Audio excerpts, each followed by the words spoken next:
So, in the last video, we spoke about Montreal Canadiens defenseman Adam Engstrom and the idea that this guy was one of the most sought-after trade chips the Canadiens had on the block last trade deadline.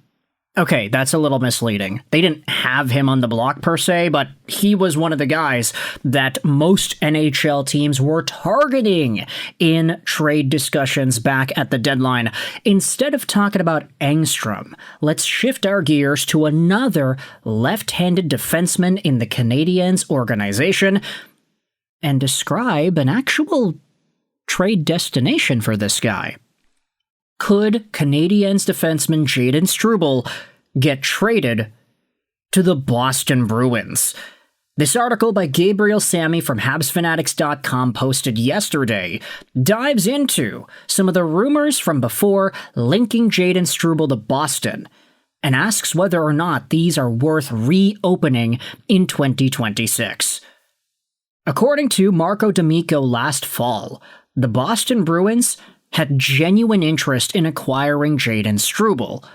The Bruins are believed to be very fond of the young Canadiens D-man, and with the congestion developing on the Canadiens' blue line, Kent Hughes has even more reason to make a move involving Struble today. Boston is still looking to strengthen its defense, and Jayden Struble would fit exactly what the Bruins need. At 24, he had recorded 12 points in 59 games while playing a physical, mobile style. His contract isn't a burden either. But the real reason to move him can be found in Montreal. The Canadiens' blue line is overflowing with talent, and someone will eventually be the odd man out. Now, this report was from Marco D'Amico.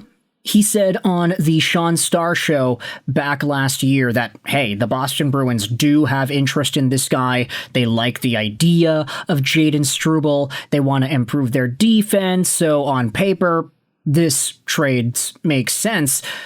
And then the ensuing conversation was whether or not the Canadiens could acquire Pavel Zacha for Jayden Struble. The article says no, you're not getting that center for Jayden Struble by himself. But then there are some other guys that you could potentially toss Boston's way if you wanted to force it.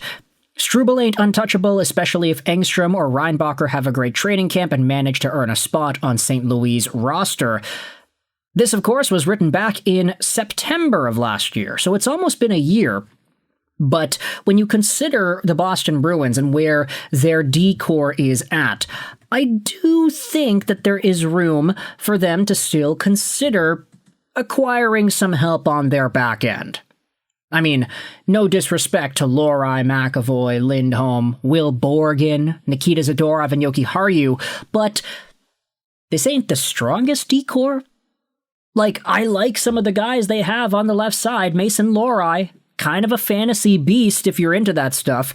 Charlie McAvoy is Charlie McAvoy. Hampus Lindholm, I'll admit the guy has had some rougher days lately, but he was really good in Anaheim. I still think that top-tier defenseman is available in him.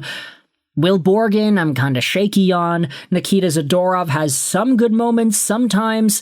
And then Henry Jokiharju, I mean, there are some qualms you can have about him. I think that would be fair. Jayden Struble, I don't want to necessarily say that he's immediately better than any of these guys, but I do think that having that internal competition, especially for somebody from Rhode Island, would be an interesting angle for the Boston Bruins to explore if they were still interested in this dude. Struble is 6 feet 194, a left-handed defenseman drafted by the Habs in the 46th overall spot in the 2019 draft. It was interesting because he was taken out of the USHS Prep School League from St. Sebastian's School and inevitably ended up playing 4 seasons with Northeastern University in the Huskies system in college.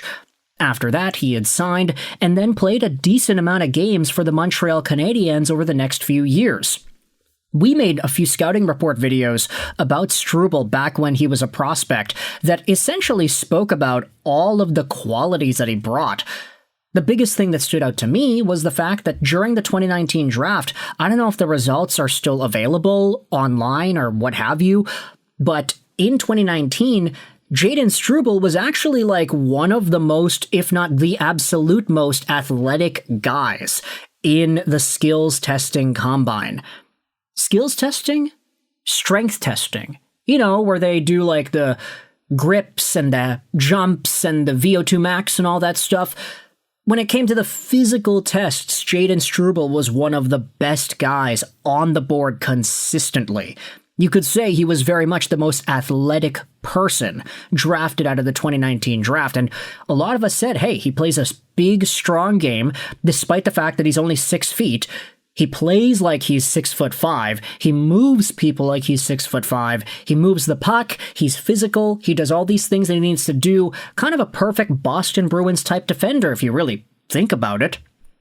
And for Struble, as the years have gone on, he has established himself as an NHL quality option. It's just now, heading into the 26-27 year, we already spoke about Adam Engstrom and how that guy could potentially be clamoring for a spot, how he was one of the most talked about guys in Montreal's system at the trade deadline. And then you also have David Reinbacher. Going back over to this article by Gabriel Sammy from Habs Fanatics yesterday, it goes out there and talks about how the Bruins did indeed want Struble. David Reinbacher's rise, however, could put Struble's spot in doubt. If the young Austrian makes the team, a player like Struble could become the extra man, and that doesn't even include Engstrom, who could also make some noise at training camp. With Hudson, Dobson, Matheson, Goulet, Carrier, and younger players such as Xhekaj and David Reinbacher, roster spots are becoming scarce. The other question is what the Canadiens would receive in return. Such a trade involving Struble would likely be aimed at filling another team's need or simply adding more draft picks to the organization's stockpile. Moving a surplus player while acquiring a useful asset is exactly the type of transaction Hughes likes to make. The idea would also make sense for Don Sweeney. The Bruins GM wants to rebuild a defense that has shown weakness. This'll be fun to watch.